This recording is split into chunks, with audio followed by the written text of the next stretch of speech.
Alors aujourd'hui, on va revenir sur les synchronicités.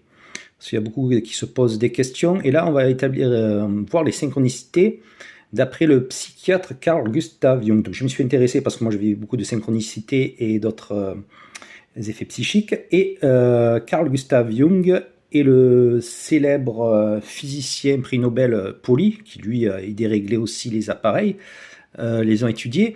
Et donc, Jung a bien expliqué en fait.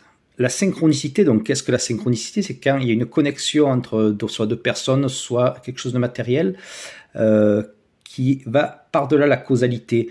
Et il explique bien que souvent, et moi aussi je l'ai vécu, c'est quand il y a une émotion intense, l'émotion intense, alors à ce moment-là, il y a un abaissement du seuil de la conscience, il n'y a plus de rationalité. Et au moment où la conscience s'abaisse, c'est un peu comme dans un rêve, émerge l'inconscient.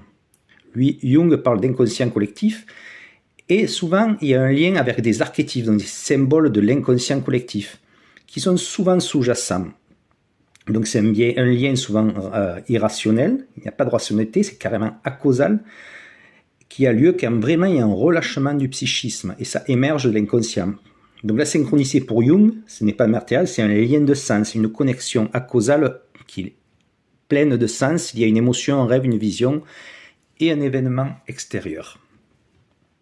Donc beaucoup de gens la vivent, et c'est vrai que quand la synchronicité a lieu, il y a souvent, et on le voit aussi, moi je le vois en psychokinèse, c'est-à-dire quand il y a des événements, j'en parle un peu plus loin, quand l'esprit peut agir aussi sur la matière, il y a souvent une émotion intense, c'est la base. La base, c'est l'émotion intense, ça peut être un moment de colère, de tristesse forte, que ce soit des deuils, en passant par des séparations, mais bon, il y a aussi d'autres moments qui sont liés aussi à la vie.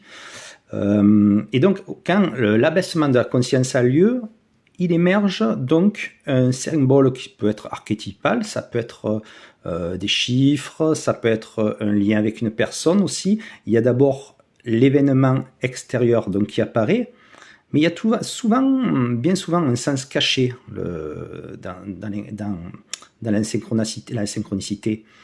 Mais ce qu'il faut voir, donc, c'est qu'il y a le plus important, c'est qu'il y a vraiment l'abaissement du seuil de conscience et c'est l'inconscient qui parle. Et une fois que l'inconscient a pris le dessus, on rentre dans un autre monde en fait. Et il n'y a plus de causalité, on n'est plus dans le rationnel, on est vraiment dans quelque chose d'énergétique, quelque chose de vibratoire. Et le sens, on le trouve, c'est un peu comme un chemin de vie.